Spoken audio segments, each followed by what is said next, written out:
우리 이제 신앙생활 하잖아요.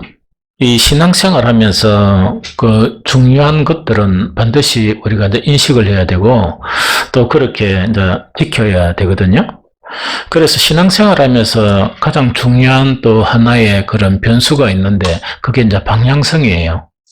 그래서 이 성경에는 방향성이라는 그런 단어가 안 나오지만 그 편의상 그 이해하기 쉽게 이 방향성 이렇게 제가 붙여봤거든요. 그런데 이 방향성이 뭔가니까 참 우리 주일날 우리 성도들 예배드리고 찬양하고 막 이렇게 열심히 하잖아요. 참 이게 대단한 거거든요. 이 세상 살면서 이렇게 한다는 거는 진짜 대단한 거거든요. 이 대단한 건데 문제는 뭐냐니까 신앙의 방향성이란 건 이렇게 열심히 하는데 그 가는 방향이 천국인가 하는 그것 자체가 방향성이라 그래요. 그래서 막 이렇게 열심히 하기는 하고 수고도 열심히 하는데 이렇게 이제 나중에 가서 딱 도착한 곳이 어디가 돼야 되느냐? 천국이 돼야 되거든. 그래서 천국이 돼야 맞지. 아무리 열심히 하고 아무리 나는 정당하다 이래 주장을 하더라도 이 도달한 곳이 천국이 아니면 그거 참 문제거든요. 그래서 신앙생활에서 우리 방향성이 대단히 중요해요. 그래서 내 신앙 자체가 이 구원으로 온전하게 가고 있느냐, 가고 없느냐, 그 자체를 방향성이라 그래요. 우리 찬양 오늘 딱 보니까 내가 원하는 한 가지가 있는데 그것이 주님의 기쁨이 되는 것이다. 이제 이런 게 만약에 하나 있다고 봅니다. 이것도 방향성을 가지는 거예요. 이게 어떤 방향성인 거니까 나는 주를 위해서 주님을 기쁘시게 하기 위해서 뭔가를 많이 한다는 이야기입니다. 방향성이 안 맞으면 그러면은 주님을 기쁘시게 하기 위해서 뭔가를 했죠? 그럼 주님이 기뻐야 되잖아요. 그런데 방향성이 안 맞으면 주님이 근심을 하고 계시는 거예요. 걱정을 하면서 저하가 왜 저러나 이런 거 있죠. 왜 저렇게 하느냐 이렇게 우려하고 이 걱정을 하는 거예요. 오늘날 각 시대마다 이 사탄이 미혹하고 이 사탄이 정말 이렇게 그냥 방해하는 게 아니고 엄청 강하게 방해하거든요. 그래서 각 세대마다 이 혼돈의 그런 세대에 살고 있어요. 그래서 방향성을 지킨다는 이 문제는 우리 신앙에서 대단히 중요해요. 우리가 신앙생활 하다 보면 앞서갈 때도 있고 뒤처질 때도 있어요. 그런데 앞서가고 뒤서가고 그 자체도 앞서가는 거는 좋겠죠. 그러나 그것이 이 본질적인 어떤 문제는 안 되거든요. 앞서가거나 뒤서가거나 방향이 맞아야 돼. 그것이 구원으로 가는 길이어야 되고 그것이 정말 주님을 향해 가는 길이어야 된다 하는 그 이야기죠. 그래서 우리가 혼돈한 세대 속에서 신앙생활을 하면서 앞서갈 수도 있고 조금 뒤따라갈 수도 있고 또 앞서갈 수도 있고 뒤따라갈 수도 있거든요. 중요한 것은 방향성을 지켜야 한다 하는 이것이 대단히 중요해요. 이 사도 바울의 그런 고백을 보면 빌립보서는 사도 바울의 개인 서신이에요. 개인 서신이라는 것은 이 공적인 그런 서신이 아니고 바울이 선교 사역을 하는데 빌립보 교회가 물질적으로 가장 많이 도운 거예요. 가장 많이 도왔거든요. 그러다 보니까 개인적인 그런 그 자체가 상당히 좀 성향이 짙은 게 그 부분이거든요. 빌립보서에서 이 바울은 이런 고백을 하는 거예요. 우리가 모두 보면 바울은 선교에 열심이고 정말 열심 자체로 똥똥 뭉쳤다 이래 보는데 그런데 그런 속에서도 바울은 늘 생각하는 것이 방향성이었어요. 자기 자신이. 그래서 어떤 의미로 보면 선교가 목적이 아니고 목적이 주님이에요. 그런데 우리가 보면 교회 일이나 선교나 그게 이제 목적이 돼가지고 엄청 열심히 하는데 방향성을 잃는 사람이 있거든. 그러면 주님의 근심이 되는 거예요. 주님이 근심이 되고 그 결과 자체는 자기 자신뿐만 아니고 자기에게 영향을 받는 모든 사람도 어떻게 만들었냐? 이렇게 어긋나게 만들어버린다 하는 그 이야기죠. 이것이 참 불행한 일이라.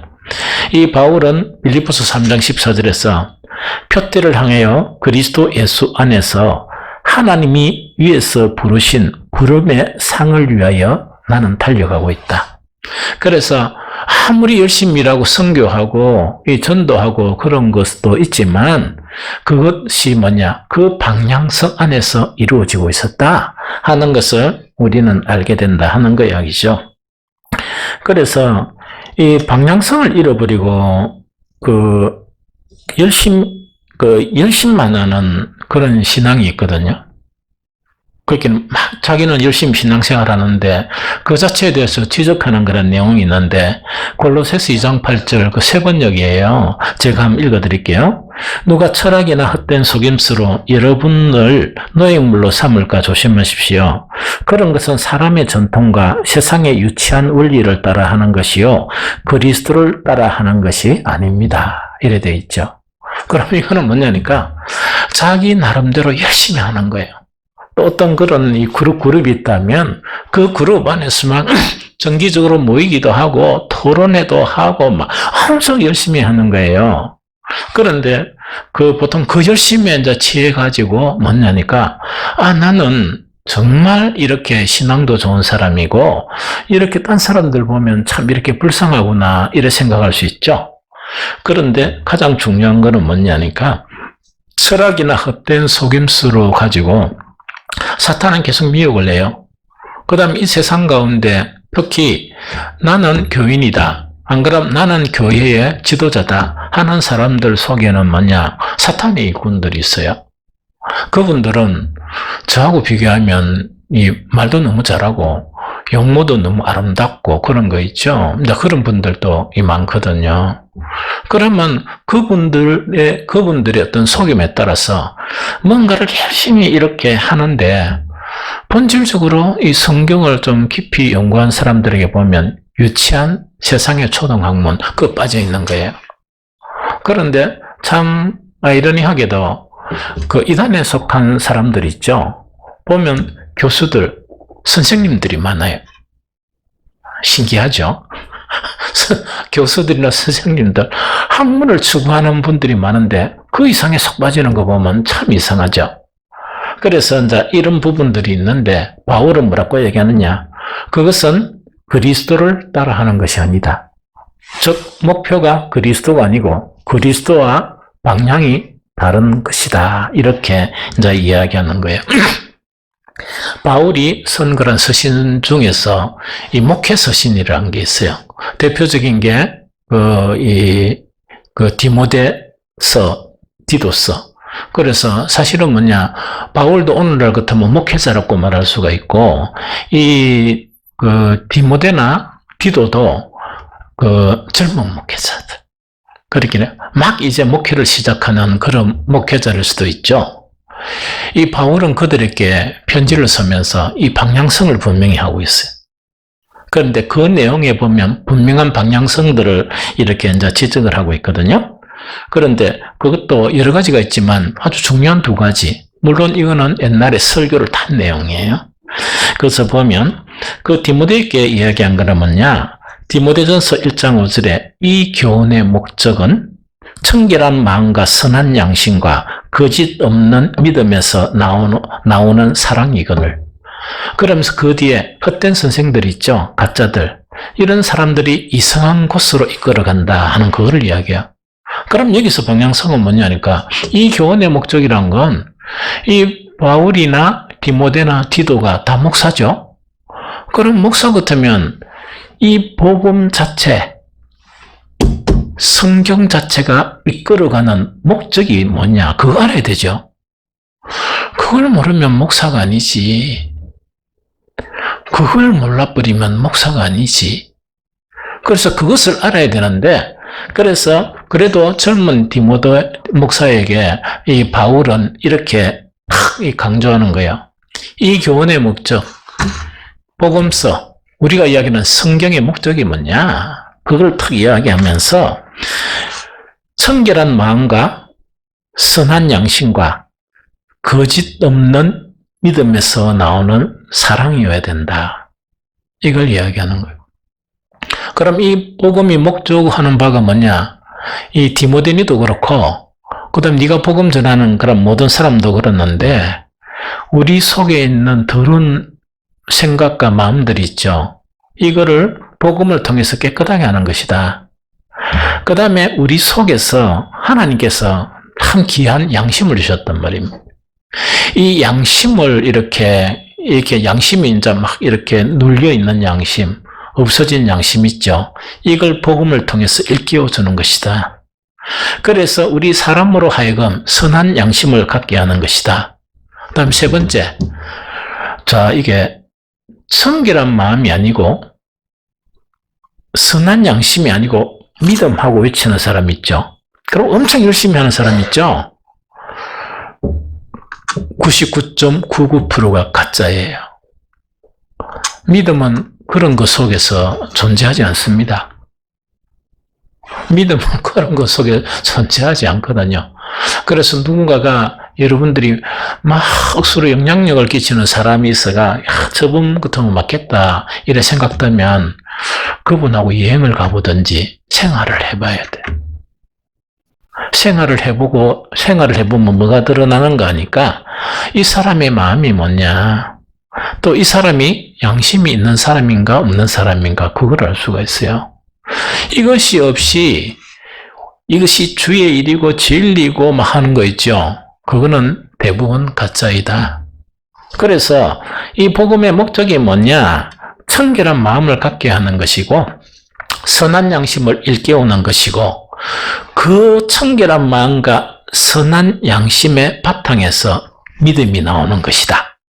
그래서 그 믿음은 어디로 이끌어 가느냐? 아가페로 이끌어 간다. 아가페라는 것은 뭐냐? 이기적인 사랑의 사람에게서 어떤 사람으로? 이타적인 사랑의 사람으로 만들어 간다 이야기입니다. 그럼 부부를 이야기하면 가장 괴로운 부부가 모든 것을 지관점에서 하는 부부 있죠. 아를 낳아도 지 테두리 안에 탁 놀락하고 저기 아내나 저거 남편도 어디에 놀락해요? 지 테두리 안에 놀락하는 게야. 지 안에 가장 위험한 인물이라. 우리 청년들은 절대로 그런 아이들 만나면 안 돼. 아무리 잘생기고 아무리 뭐 직장이 좋고 해도 어란 말이지. 평생 고생이야. 왜냐니까 그런 양반들이 받기가 상당히 힘들어요. 그래서 그런 양반들은 복음도 안 들어가고, 그런데 문제는 뭐냐? 우리가 뭐 부모들이 뭐냐니까 막 교회 다니는 사람한테 보내주고 뭐 믿음의 가정 있죠. 참 위험한 생각이라. 교회 다니면서도 이래 그런 게 탁 고수대가 얼마나 강한 사람이 많은데 만나면 시급합니다. 교회는 다녀. 일평생 동안 고통스럽게 사는 거야. 그래서 복음의 목적은 뭐냐? 결국은 이런 믿음 자체가 어떤 믿음이냐? 이타적인 사람이 되는 거. 이것이 열매로 나타나야 된다. 그러면 그것을 가지고 그런 것으로 이끌어져 가야 된다 이야기라. 이끌어져 가야 된다. 이것이 뭐냐니까 무조건 참석하고 어디 가면 모이시고 뭐 이런 거 있죠. 열심 이런 거 있죠. 돈도 내고 이런 거 있죠. 부흥 이런 거 있죠. 그래 하는데 그것 자체가 뭔가니까 청결한 마음과 선한 양심에서 나오는 믿음에서 나온 것이라면 괜찮아. 그러나 그래 하는 게 무조건 나쁜 게 아니에요. 그러나 그것이 그 속에서 나오지 않는다 그러면 참으로 이거는 곤욕스러운 그런 일이다 하는 그 이야기죠. 또 디도한테도 이렇게 당부를 하는 거예요. 이는 같이 읽어볼까요? 디도서 1장 1절에서 2절 전반절입니다. 같이 읽겠습니다. 시작. 하나님의 종이요 예수 그리스도의 사도인 나 바울이 사도된 것은 하나님이 택하신 자들의 믿음과 경건함에 속한 진리의 지식과 영생의 소망을 위함이라. 이것도 이 설교를 한번 했죠. 이걸 가지고. 이 대단한 중요한 그런 세 가지 덕목을 이야기하는 거예요. 이게 뭐냐? 믿음은 두 가지인데 어떤 믿음으로 이끌어가야 된다?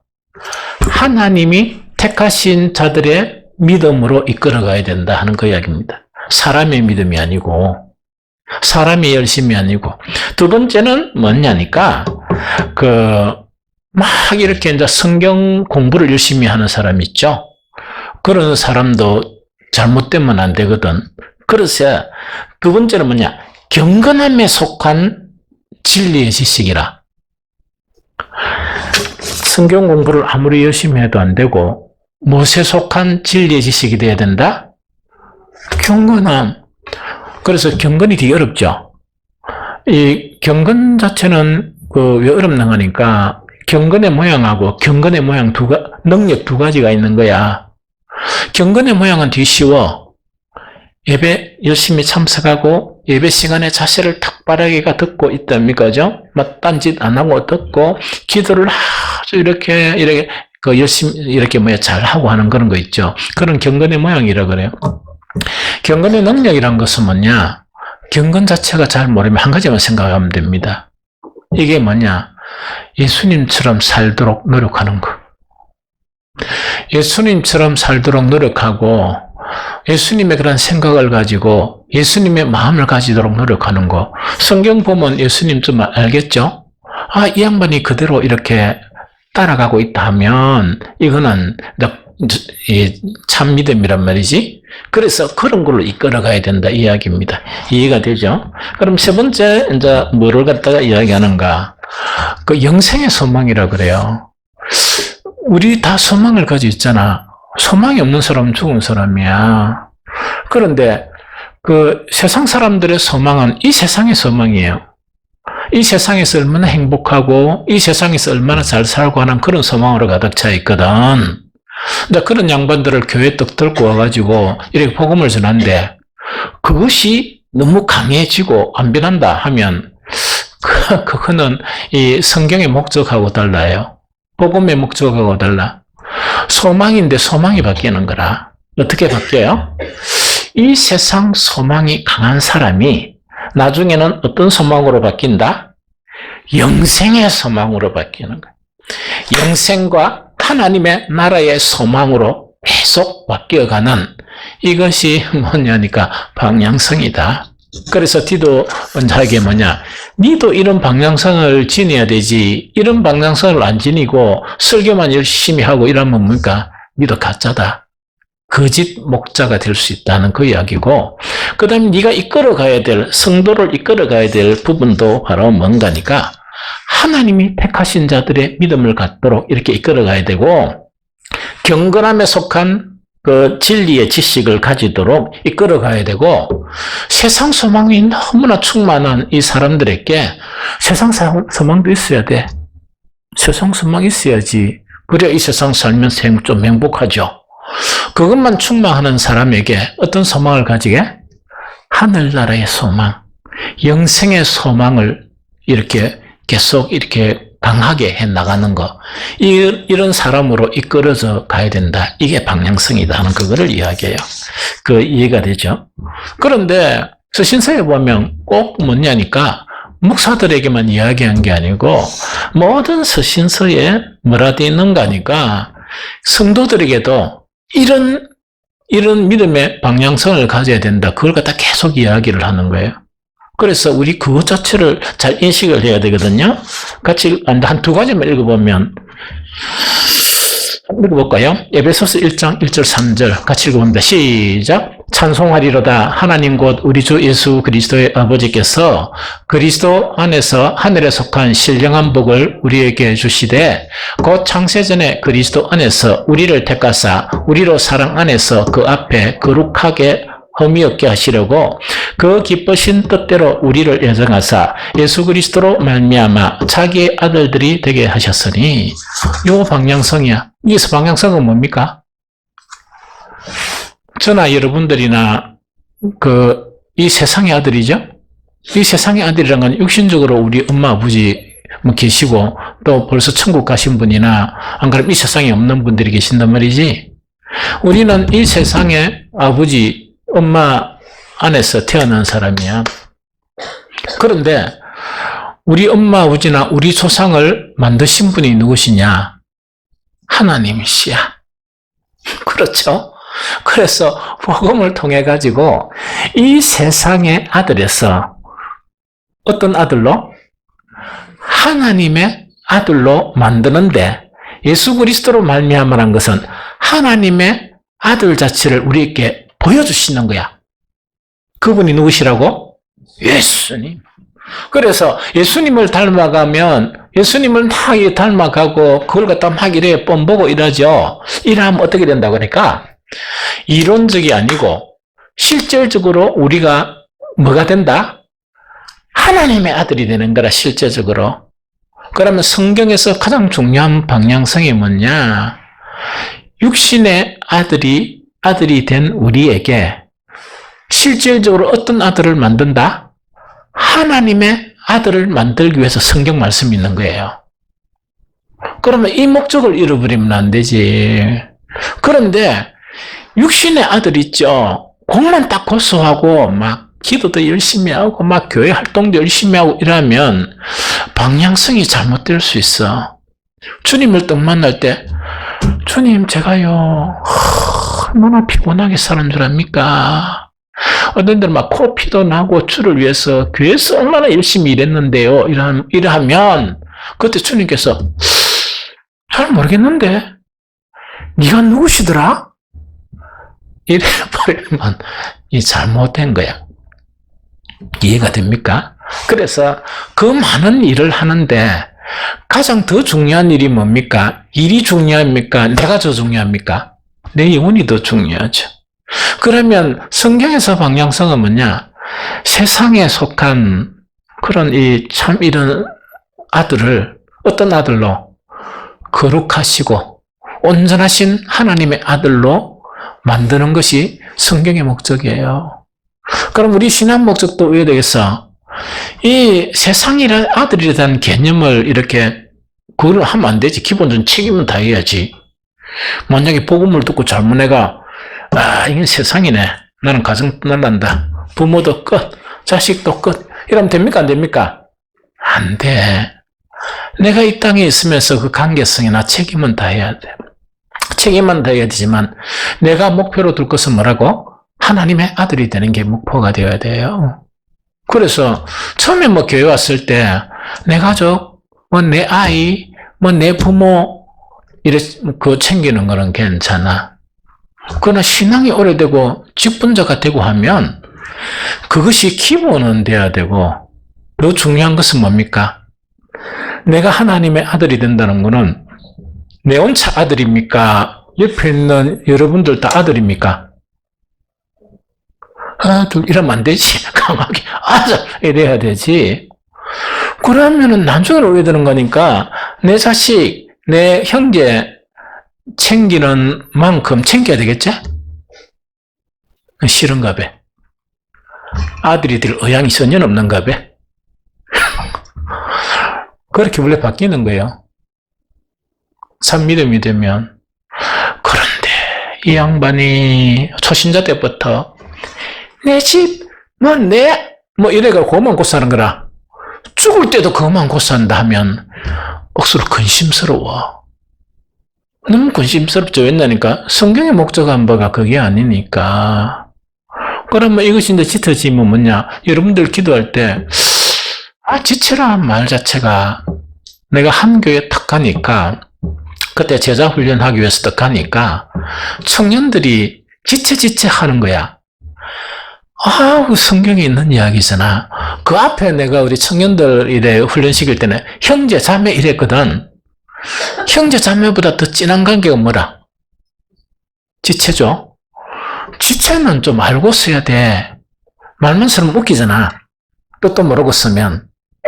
지체라는 거는 뭐냐? 우리 성도들이 내 몸의 한 부분이다. 그 이야기라.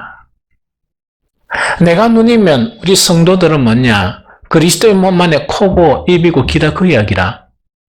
그럼 말만 쓸 줄 알면 안 되고 그런 관계성이 돼야 되지. 그게 하나님의 아들이 되는 관계예요. 이게 신앙의 방향성이다 하는 그거를 이야기합니다. 그래서 이 또 한 가지 것 자체가 뭐냐, 좀 이거는 어려운 거거든요. 어려운 건데 이거는 하도 오늘날 그리스도인들이 여기에 대한 개념이 별로 없기 때문에 그런 거예요. 우리는 어떤 사람들인가? 에베소 2장 20절 21절 보면 너희는 사도들과 선지자들의 터 위에 세우심을 그런 입은 자고 그 다음에 하나님이 거하실 처소가 되기 위해서 누구와 함께? 예수 그리스도와 함께 지어져 가는 사람이라. 그런데 이게 나중에 놓으니까 그때 설명하거든요. 이것이 자체가 뭔가니까 교회가 되는 것을 이야기해요. 에클레시아라는 교회 자체는 뭐냐니까 개체 한 사람 한 사람을 이야기하는 게 아니고 교회란 에클레시아란 자체는 그 한 사람 한 사람의 모임, 연합 이걸 이야기해요. 그런데 이런 방향성을 잃어버리게 되면 우리는 참 진리 안에 거할 수가 없습니다. 그래서 교회는 여러분들에게 대단히 소중한 것이에요. 교회는 여러분들에게 그리스도와 같은 것이에요. 왜? 교회는 그리스도께서 피로 값주고 세우신 그리스도의 몸이에요. 그런데 오늘날 성도들은 교회의 관이 사라진 거야. 무너진 거예요. 교회가 얼마나 내 신앙에, 내 삶에 중요한 곳인지 그것 자체를 모르는 거야. 그 중요성을 모르고 아무리 자기 개인적으로 열심히 하더라도 그것은 방향성을 잃은 신앙과 같아요. 이해가 되겠죠? 그래서 이런 것들을 이야기해요. 장황하게 서론을 했죠. 오늘 본문도 아주 중요한 우리 신앙의 방향성 두 가지를 이야기해요. 오늘 읽은 본문도 방향성 두 가지를 이야기하거든요. 이 방향성은 뭐냐? 예배 드릴 때마다 뭘 해요? 설교 듣죠? 설교를 듣고 막 이렇게 하죠? 그래서 우리 교회의 모든 일들은 특히 우리 교단에서는 뭔가니까 모든 부분에서 이 신앙 고백과 무엇을 중요시하느냐? 설교를 중요시해요. 설교도 아무나 못 듣게 하고 외국에서 아주 유명한 목사라도 우리 교단에 들어올라 그래. 물론 딴 교단도 그런 데가 있어. 목사인데도 어디 시험에 합격해야 되느냐? 총회에서 실시하는 강도사 고시에 이렇게 합격을 해야 돼요. 그래야 정식 목자의 자격을 줘요. 안 그러면 뭐냐? 딴 데서 박사를 하고 부흥 강사를 했다 손치더라도 준회원의 자격을 줍니다. 그만큼 이렇게 말씀은 중요하죠. 그럼 말씀을 막 듣고 설교를 듣죠. 그러면 말씀을 듣고 설교를 듣는데 거기에서 어떤 방향성을 가져야 되느냐? 안 그럼 성경을 읽죠. 성경을 읽으면 어떤 방향성을 가져야 되느냐? 그 자체를 갖다가 그 자체 두 가지를 이야기해요. 그래서 오늘 로마서 1장 5절 6절에 보면 그로 말미암아 우리가 은혜와 사도의 직분을 받아 사도의 직분을 받아 그의 이름을 위하여 예수 그리스도의 이름을 위하여 모든 이방인 중에서 두 가지 단어가 와요. 하나는 믿어 순종하게 하나니 하는 그 이야기거든. 그러면 우리가 말씀 생활의 중요한 방향성이 뭐냐? 성경에서 목적으로 하는 것이 뭐냐? 하나는 믿게 하고, 하나는 뭐 하게 하는 거? 순종하게 하는 거, 그 이야기입니다. 하나는 믿게 하고, 하나는 뭐라고요? 순종하게 하는 거, 그 이야기예요. 그럼 뭐 결론적으로 잠깐 이야기하면, 설교를 아무리 들어도, 하나님에 대한 믿음 자체가 강화되지 못하고, 설교를 듣는 것만으로 끝난다. 방향성을 잃은 거야. 방향성을 잃은 거거든요. 그래서 우리가 말씀 생활의 가장 이 두 가지 중요한 방향성은 뭘 해야 돼? 믿게 하고 뭘 해야 됩니까? 순종하게 하는 거, 이 두 가지다 하는 그 이야기거든요. 그래서 이 두 가지를 간략하게 성경을 보면서 이렇게 우리 좀 나눠보도록 합니다. 그 복음을 통해서 믿게 하는 거 있죠. 우리가 이제 신앙생활 하다 보면 대부분의 성도들이 이제 어떤 생각을 하는가니까 나는 믿음이 있다. 나는 믿음이 있다 하는 것을 이제 생각하거든요. 맞아요. 여러분들 믿음 없으면 예배 참석 못하지. 맞죠? 나는 믿음이 있다. 정말 나는 하나님과 또한 예수님과 누구를 믿는다? 성령님을 믿는다 하는 것을 이제 생각하거든요. 그런데 그 믿음에 대한 부분에 대해서 성경은 여러 가지를 이렇게 말씀하세요. 그런데 그 중에 한 가지만 이렇게 나누게 되면 어떤 부분인가 하니까 히브리서 3장에 보면 우리가 어떤 현실 안에 놓여 있느냐. 3장 11절 13절에 보면 이렇게 되어 있습니다. 내가 노하여 명시한 바와 같이 그들은 내 안식에 들어오지 못하리라 하였느니라. 형제들아 너희가 삼가 혼 너희 중에 누가 믿지 아니한 악심을 품고 살아계신 하나님께 떨어질까 조심할 것이요. 오직 오늘이라 일컫는 동안에 매일 피차 건면하여 너희 중에 누구든지 제 유혹으로 왕가하게 되지 않도록 하라 하는 요 말씀이 있거든요. 이 말씀은 이제 신약에 사는 유대인들에게, 그 유대인들이 어떤 유대인들인가? 개종한 유대인들이에요. 유대교에 있다가 그리스도인이 된 거야.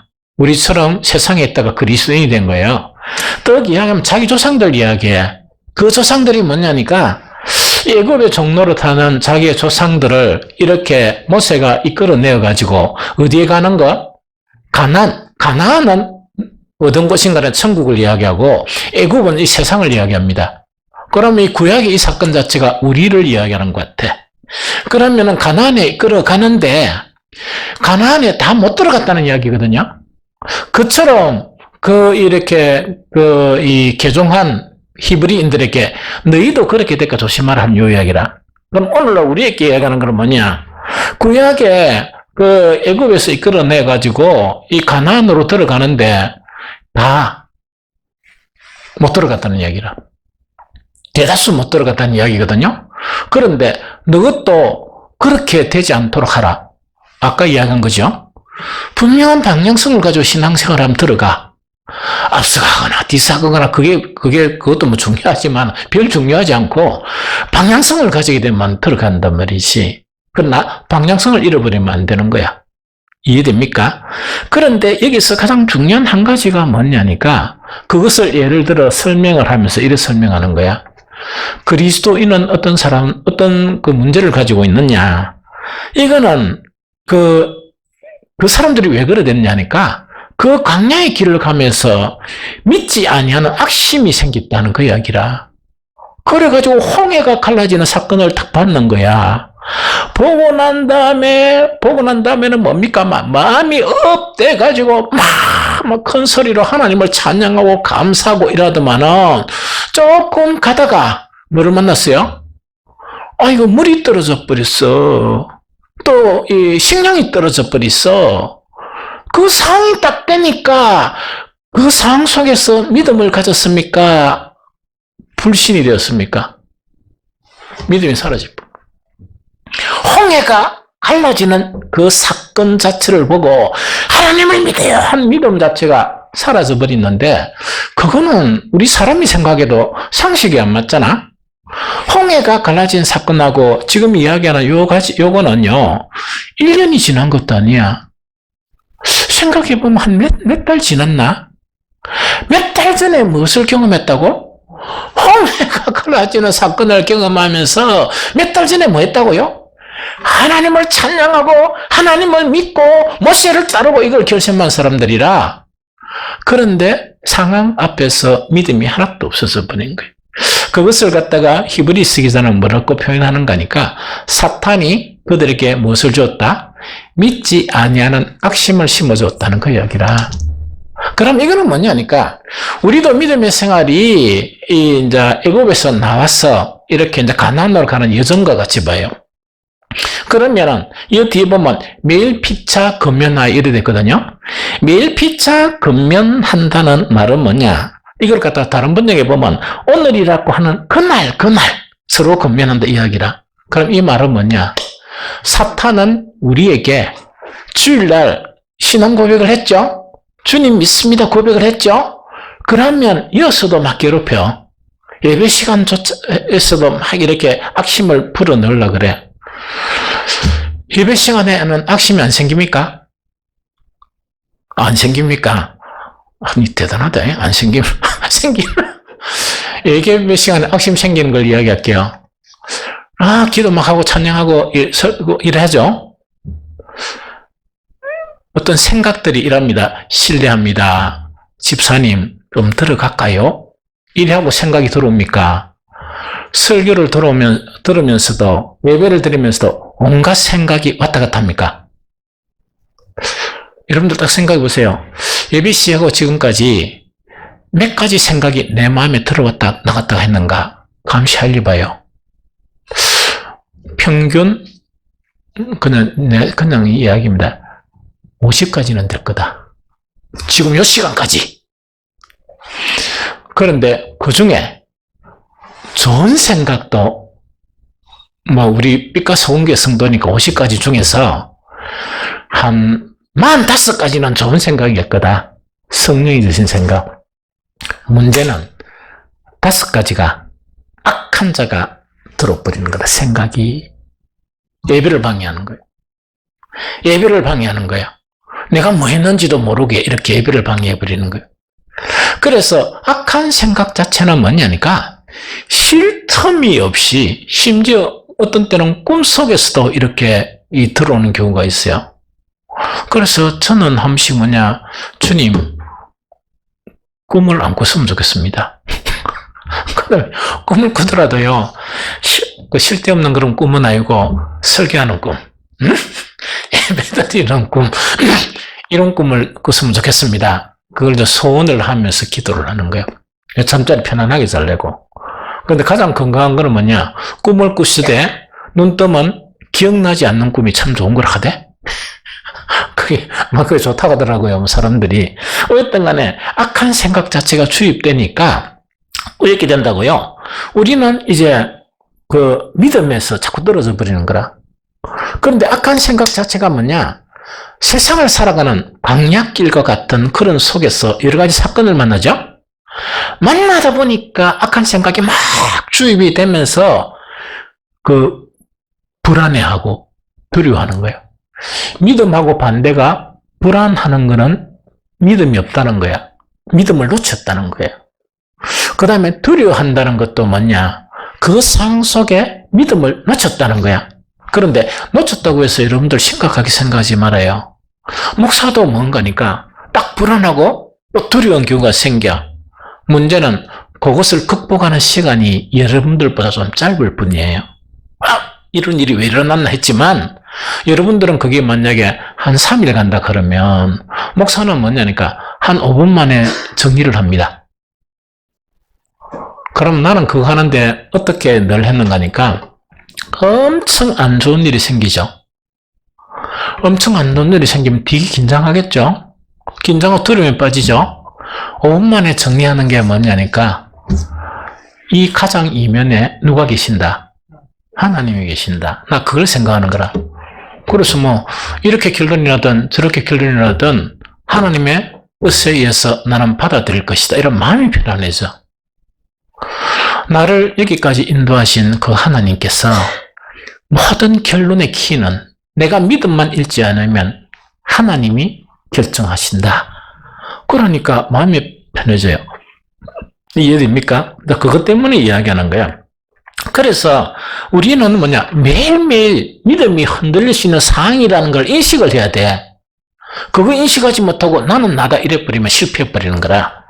그래서 로마서 4장 20절이 뭔가니까 믿음이 없어 하나님의 약속을 의심하지 않고 믿음으로 견고하여져서 하나님께 영광을 돌리며 그렇게 어떤 상황이든 이렇게 견고한 믿음이 있죠. 이런 믿음을 가지도록 노력해야 됩니다. 이해됩니까? 그럼 견고한 믿음이라는 것은 어떤 믿음일까? 한 3가지만 간단하게 이야기해야 되죠. 하나는 어디로 가든지 변하지 않는 믿음이에요. 어디로 가든지 뭐라고요? 하나님을 믿는 그 믿음을 지켜라 하는 그 이야기라. 그러면 그 여호수아 1장 7절 이건 함께 읽겠습니다. 여호수아 1장 7절 시작. 오직 강하고 극히 담대하여 나의 종 모세가 네게 명령한 그 율법을 다 지켜 행하고 우로나 좌우나 치우치지 말라. 그리하면 어디로 가든지 형통하리니 이야기죠. 그럼 여러분들이 어디에 있든지 정말 변하지 않는 믿음이 돼야 돼요. 교회에서 예배 드릴 때 믿음이 있죠. 그 믿음이 가정에서도 그 믿음을 지켜야 돼. 그럼 교회 상황하고 가정 상황이 다르죠? 그 다음에 가정 말고 사회에 가면 우리 각자 완전 이 세상 제약구덩이에서 살잖아. 그럼 그 속에서도 뭔가니까 뭐 해야 돼? 흔들리지 않는 믿음. 어디로 가든지 변하지 않는 믿음을 가지려고 노력하세요. 그런데 이게 쉬운 거 아닙니다. 쉬운 거 아니야. 이게 어디로 가든지 금방 잊어버리는 거예요, 믿음을. 금방 하나님을 놓쳐버리는 거예요. 그럼 이거는 뭐냐니까, 교회 잘 있다가 집에 딱 가니까, 전화가 왔는데 어떤 이상한 상황이 좀 두려운 상황이 전개되어 있는 거라. 믿음을 놓친다는 것은 뭐냐? 잠깐만 두려워야 되는데, 딱 두려워가지고 그것이 나에게 극한 영향을 미쳐버린다. 그리고 나를 갖다가 온종일 불안하게 한다. 하나님을 탁 놓치는 거예요. 아까 제가 이야기했죠. 잠깐 불안했다가 이런 일이 생겼구나 하면서 누구를 생각해야 돼? 하나님 생각하고 하나님을 딱 믿어야지. 무슨 말이겠죠? 그렇게 하면 뭐가 되겠어?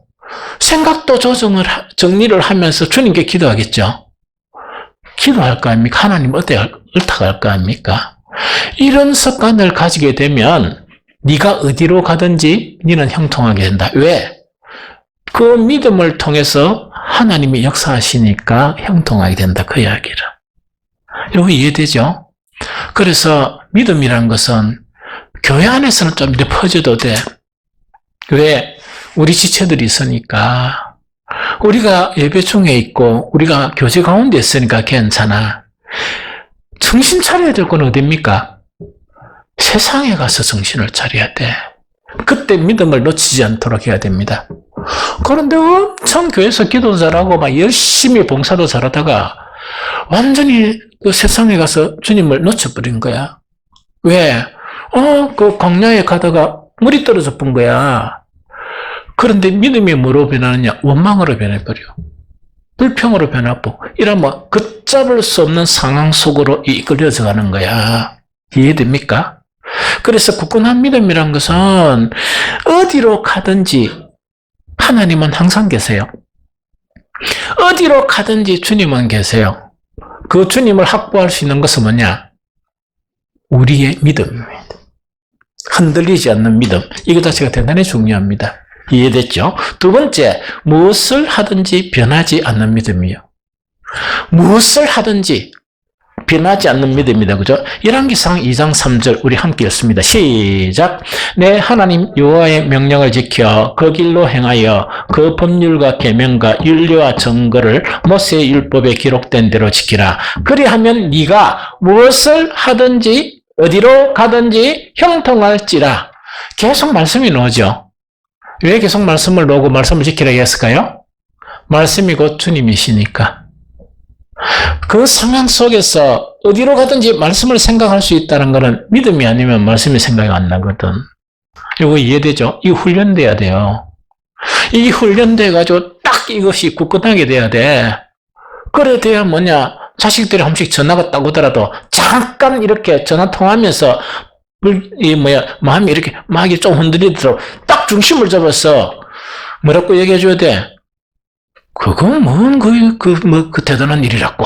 팍 이렇게 하셔. 호기를 부리면서 하나님 있지 않았냐? 이런 식으로 이야기해줘야지. 안 그러면 내가 기도할게. 뭐가 걱정했냐? 기도하는 아버지가 있는데. 기도하는 엄마가 있고 하나님 계신데 뭐가 걱정이고 이렇게 이야기해 버리면 되는데 이래가지고 교회에서는 믿음이 좋더만 가가 아이고 어쩌고 그런 일이 왜 생기고 큰일 났네 막 이런 식으로 있죠. 이러하면 그 일을 당한 아들들은 더 불안하죠. 아이고 진짜 죽었네. 와 그랬나? 이래 자꾸 이러고 안수집사 근사가 그래 버리면 빛과 소금의 수치야. 이해됩니까? 그래서 딱 그럴 때마다 딱 중심을 딱 잡고 주님을 생각하면서 좀 믿음이 없더라도 와 그러나? 탁 해가지고 내가 기도하고 하나님이 계신데 뭘 그래 불안해하느냐 이런 거 있죠. 어떤 일을 어떠한 무엇을 하든지 우리는 믿음이 흔들리면 안 돼. 그 다음 세 번째, 어떤 상황을 만나든지 믿음이 흔들리면 안 돼요. 이건 하나 읽어볼까요? 창세기 39장 23절 같이 읽어보 시작. 간수장은 그의 손에 맡긴 것을 무엇이든지 살펴보지 아니하였으니 이는 여호와께서 요셉과 함께 하심이라. 여호와께서 그를 범사에 형통하게 하셨더라. 자, 이거는 요셉 이야기거든요. 성경에 다른 인물 이야기도 많은데 이 특별하게 요셉의 이야기가 뭐냐. 요셉은 형들의 그런 질투 때문에 결국은 노예로 팔려갔잖아요. 노예로 팔려가고 그 다음에 하나님의 그 의를 지키기 위해서, 거룩을 지키기 위해서 감옥 갑니다. 다 알죠? 그런데 요셉에게 가장 중요한 것은 어떤 상황을 만나도 하나님을 생각하고 믿음을 지켰어요. 그러다 보니까 뭐냐니까 이렇게 종으로 팔려갈 때도 형통했고 감옥 안에서도 형통했었어요. 하나님은 얼마나 형통하셨느냐. 요셉을 애굽의 총리 대신이에게까지 이렇게 형통하게 하시는 거야. 성경을 통해서 우리에게 믿음을 확보해야 하는 것, 그것이 가장 방향성에서 중요한 거예요.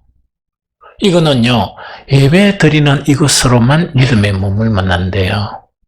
우리가 어디로 가든지 변하지 않는 믿음, 무엇을 하든지 변하지 않는 믿음, 어떤 상황을 가든지 흔들리지 않는 믿음 있죠. 이걸 다 가져야 돼요. 그것이 우리 신앙에서 아주 중요한 방향성이야. 이걸 알아야 되거든요. 그러면 믿는 것에 가장 중요한 것은 무엇입니까? 이렇게 질문을 한다면 우리는 다 알고 있어요. 그게 뭐냐? 우리가 주일날 대신 고백하는 사도신경입니다. 우리는 사도신경으로 우리 신앙을 대신 고백하죠. 사도신경은 예배의 절차에 따라서 생각 없이 주물주물하고 아멘 하는 것이 사도신경이 아니고 사도신경에 있는 내용을 굳게 붙들고 굳게 믿으라 하는 그 이야기입니다. 우리 주일학교 꼬맹이들 사도신경에 대해서 계속 설명을 해줘야 돼. 어릴 때부터. 나는 여러분들은 관점하고 내 관점은 달라요. 우리 교회는 대단히 희망적이다. 우리 젊은 이 청년들 보면 막 예배 이래 하고 보면 이 다수가 딱 포진되어 있어. 다른 어떤 교회 가도 이런 믿음을 보지 못했습니다. 이런 젊은이들이 있기 때문에 우리 청년들은 쓸데없는 걱정하지 말고 뭘 걱정해야 돼? 내 믿음의 방향성을 굳건하게 가지고 젊은이들을 위해서 기도하는 게 대단히 중요합니다. 지금 주일학교 예배가 거의 없는 데가 많아요. 규모가 있는 교회 말고는 참 없습니다. 그래서 예배 시간에 이래가지고 막 떠들도 일단 같이 해가 막 일하거든요. 나는 우리 아이들 한 번씩 보면 아주 똘똘해. 아주 왜냐? 예배 분위기를 어릴 때부터 이렇게 가지고 있는 거예요. 가지고 있단 말이지. 그게 똘똘해요. 지난주에는 제가 상처를 받았습니다. 우리 아이들이 얼마나 똘똘한가. 우리 명희 아들 있죠? 그 사모가 딱 데리고 가니까 차에 딱 타더만은 차가 왜 이렇게 더러 보여? 차는 뽀덕뽀덕 세차를 해야 되는데 그 사모가 내보고 엄청 무력하는 거야. 지도 좀 하면 안 될까? 물론 내 차 좀 더러운 거는 알아. 참 또 이건 아니고 이게 뽀덕뽀덕 그런 말을 어떻게 표현을 할까? 너무너무 신기해. 너무너무 신기한 거라, 그런 게. 또 그런 뿐만 아니고 우리 아이들을 보면 참 좋아. 물론 아이들이 교회에서 부딪히고 뭐 이런 일이 있고 그런 거야. 뭐 세상 사는데 어째 있을 수가 있지. 그러나 예배를 배워가고 있다 하는 것 자체가 너무 감사해요. 이런 아이들이 있는 한은 우리 교회의 미래는 대단히 밝다 하는 그 부분이거든요. 그래서 어쨌든 간에 이 믿음이 되게 중요하다 하는 그 이야기거든요. 그래서 우리는 이 믿음을 강하게 해야 돼. 머물러 있으면 안 되고 계속 강한 믿음으로, 이 굳건한 믿음으로 가야 되거든요. 그래 하기 위해서 이제 필요한 게 뭡니까? 6가지 삶은 대단히 중요합니다. 여러분, 우리 모든 성도들이 하는 것처럼 지금처럼 예배 생활은 대단히 중요하게 생각해야 돼요. 예배 생활은 대단히 중요하게 생각해야 된다. 지금 잘하고 있습니다. 그래서 대단히 중요하고 있는데 더 배워가야 될 게 뭐라고요? 더 신령과 진정의 예배, 하나님께 합당한 영광을 돌리면서 거룩한 옷을 입고 주님께 나아가는 예배, 성경에 나타난 그 예배를 배워가야 돼. 하나님께서 임재하시는 그 예배, 그것을 배워가야 되고, 우리 예배가 하나님의 보좌에까지 상달되어서 가는 예배, 이런 예배를 향해서 나아가야 돼요. 이해됩니까?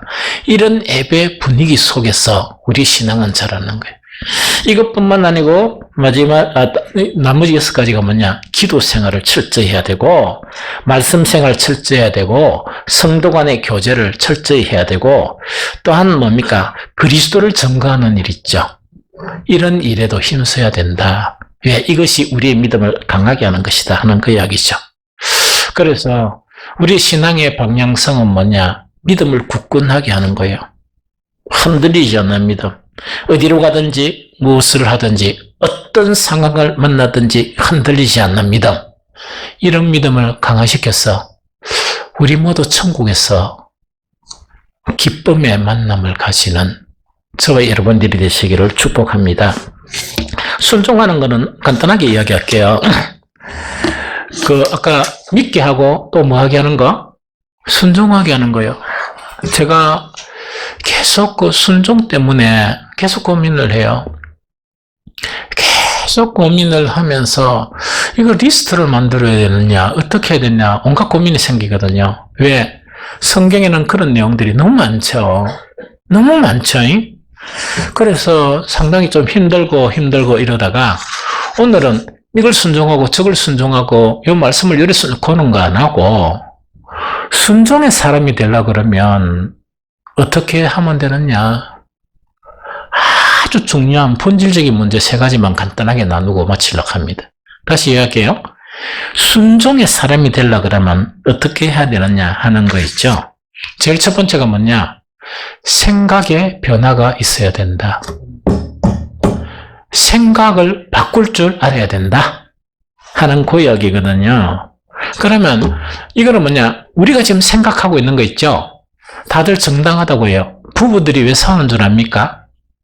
내 생각은 정당한데 왜 내 정당한 생각을 아내는 몰라주고 남편은 몰라주는가? 그래가 갈등이 일어나요.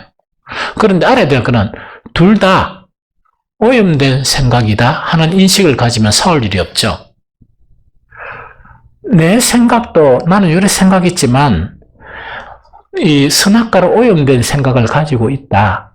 그러나 믿음 때문에 그게 오염이 이제 이래 막 섞여져 가지고 100% 거룩은 아니지만 100% 온전한 건 아니지만 생각이 많이 바뀌었다. 요래 하면 내 생각이 헛섬이 있을 수 있다. 이래 되겠죠? 아내를 보면서도 남편을 보면서도 뭐냐?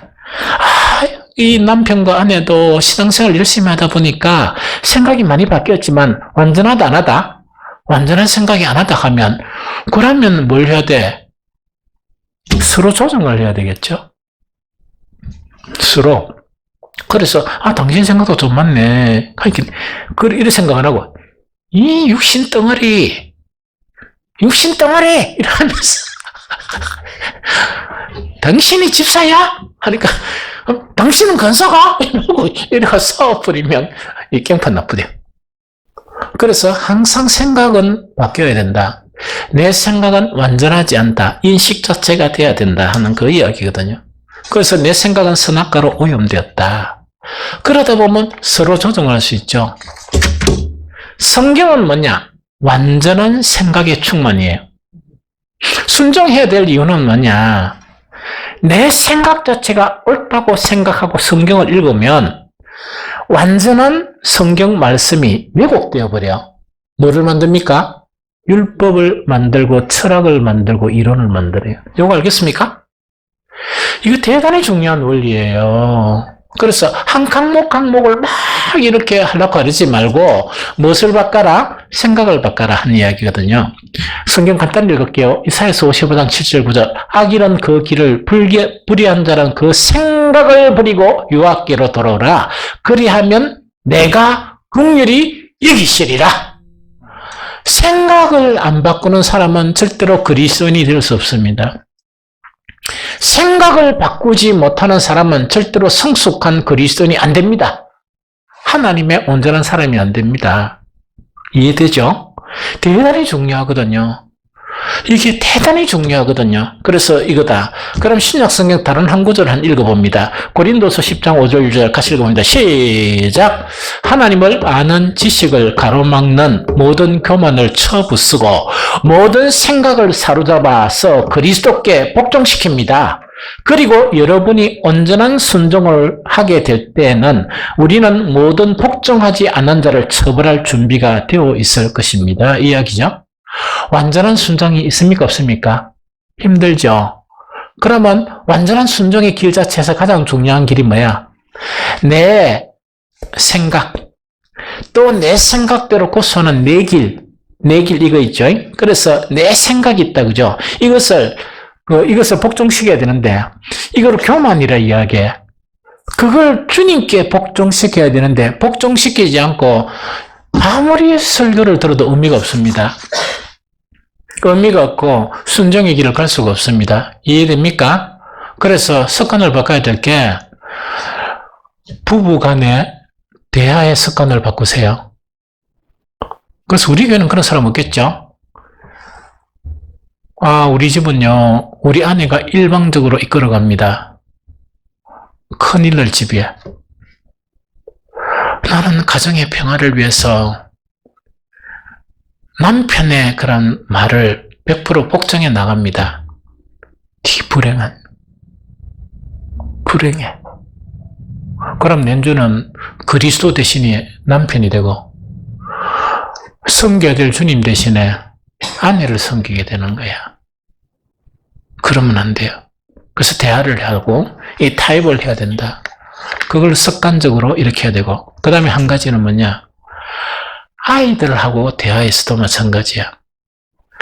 나는 어른이고, 나는 인생을 이래 살았기 때문에 아들아, 딸아, 니는 성경에 뭐라 하더노? 네 부모에게 복종하라 했지.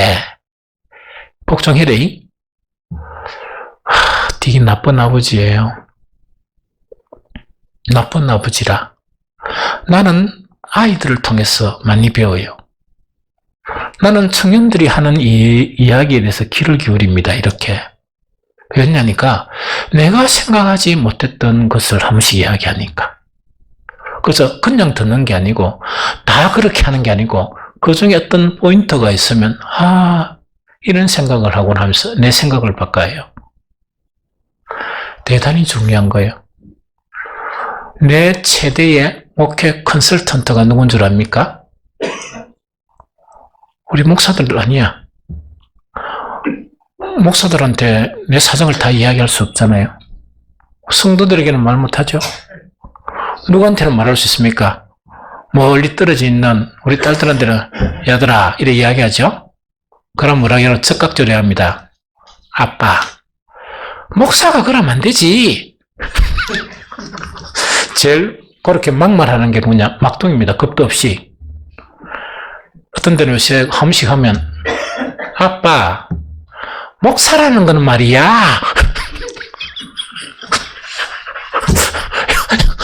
그런 이야기예요. 근데 기분이 나쁜 거는 아니고 또 보면 이제 귀엽기도 하면서 그 보면 말 전체 98%는 쓸데없는 거지만 한두 가지가 귀에 쏙 들어옵니다. 아, 그래, 맞네. 그 네 관점에서 보니까 이 이야기를 들어보니까 그런 것도 문제가 되겠네. 그래서 우리의 생각을 고수하면 뒤불행해집니다. 믿음의 길을 갈 수 없어요. 표대를 향해 갈 수가 없습니다. 좀 이해가 되겠죠? 그래서 첫 번째로 뭐냐? 생각을 바꿀 줄 알아라. 유대인의 멸망 중에서 가장 그것이 뭐냐? 유대인의 평가가 목이 곧은 백성. 생각을 바꾸지 않는 백성. 요새 젊은이들이 어른들한테 뭡니까? 꼰대라 이야기하죠? 그런데 알아보니까, 꼰대가 뭐냐 보니까, 젊은 아들도 꼰대가 있다며. 아니, 그런데 또 하나는 뭐냐니까, 20대 초반, 20대 중반, 우리 같으면 사실은 누가 더 나 많은지 모르잖아. 그것도 서로 꼰대가 있다며. 꼰대는 유연성이 없는 사람이에요. 결론이, 꼰대는 뭐냐? 자기 생각을 바꾸려 하지 않는데, 누구 앞에서도? 주님 앞에서도 생각을 안 바꾸는 거야. 대단히 잘못된 신앙입니다. 이해가 되죠? 그래서 순종을 못 합니다. 이런 사람은. 이걸 해야 되고. 그다음에 두 번째 뭐냐? 그 일을 하나 해야 되는데, 다른 사람을 지적하는 것보다 자기를 지적하면서 자기를 쳐서 복종시키는 거예요. 이해됩니까? 자기를 지적하고 자기를 쳐서 복종시키는 거야. 그럼 이게 또 너무 가하면 안 돼요. 이게 너무나 가하면 안 돼. 이 언니는 이게 너무 가해. 그래서 조금 상가를 해야 돼. 무슨 말 알겠지? 그러면은 이상하게 빠져버린 거라, 이것도. 그러면 성경을 읽어보면 고린도전서 9장 27절 읽어봅니다. 시작. 내가 내 몸을 쳐 복종하게 하면 내가 남에게 전파한 후에 자신이 도리어 버림을 당할까 두려워함이라. 한번 시작. 내가 내 몸을 쳐 복종하게 하면 내가 남에게 전파한 후에 자신이 도리어 버림을 당할까 두려워함이라. 바울이 이야기한 겁니다. 내가 천지만지 복음을 전하면서 내가 경계해야 될 거는 뭐냐? 자기 자신을 쳐서 계속 복종시키는 거예요. 그렇게 안 하면 어떻게 된다고? 남에게 복음을 전하고 다 구원받는데 내가 내 몸을 쳐서 복종을 안 시키면 어떻게 된다고? 나는 지옥에 가게 된다 하는 그거를 이야기하는 거예요. 이해됩니까? 예수님도 말씀하셨어요. 모든 것을 버리고 예수님을 따라오는 그 제자들을 향해서 누가복음 9장 23절 또 무리에게 이르시되 아무든지 나를 따라오거든 뭐하고? 자기를 부인하고 제 십자가를 지고 나를 쫓을 것이니라. 자기 부인할 줄 모르는 사람은 이 온전한 그런 이 표대를 향해서 갈 수 없는 그런 신앙이 된다 하는 그 이야기입니다. 세 번째는 좀 어려운 거예요. 이거 간단하게 이야기할게요. 되게 중요해요. 우리는 어떤 사람인가? 세상 사회에 있던 사람이 어디로 옮긴 사람입니까?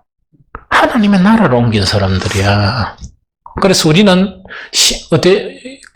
천국에 무엇을 가진 사람들? 시민권을 가진 사람이야. 예수님이 천국을 이야기할 때 두 가지를 이야기합니다. 한 가지는 가야 될 천국이고 하나는 도래해야 될 천국이야. 도래해야 될 천국 자체가 가장 강하게 가능성 있게 표현되는 것이 어디입니까? 교회입니다. 지금 제가 가장 위기를 느끼는 것이 뭐냐? 교회관을 가지지 않고 신앙생활을 하는 거예요. 그거는 뭐냐? 세상을 천국이라 생각하는 것과 똑같습니다. 이해가 됩니까? 교회관이 없는 그 부분이다 하는 이야기입니다. 그러면 교회 자체는 뭡니까? 교회가 천국의 대표 표현이라는 것은 뭐냐? 하나님의 나라는 한마디 말로 하면 뭐라? 하나님이 뭐 하시는 나라? 통치하시는 나라. 천국은 하나님이 통치하시는 나라야. 우리 주님 가르친 기도에 뭐냐? 뜻이 하늘에서 이룬 것 같이 하늘나라에서는 하나님의 뜻이 100% 이렇게 통용되는 곳이 천국이라. 이해됩니까? 그러면 그 하나님 나라가 이 땅에 도래하고 그 가장 가능성 있는 교회가 되려 그러면 교회는 뭐가 이루어져야 돼? 하나님의 통치가 이루어져야 되죠? 이해됩니까? 그게 교회라. 그러면 교회는 되게 중요합니까? 안 중요합니까? 너무 중요한 것이야.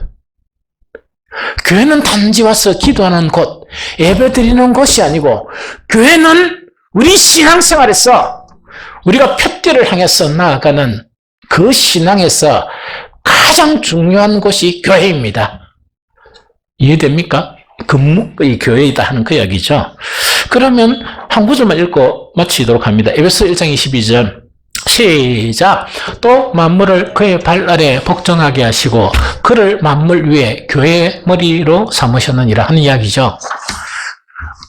지금 이렇게 요 외형만 생각하지 말고 영적인 본질적인 교회는 뭐냐?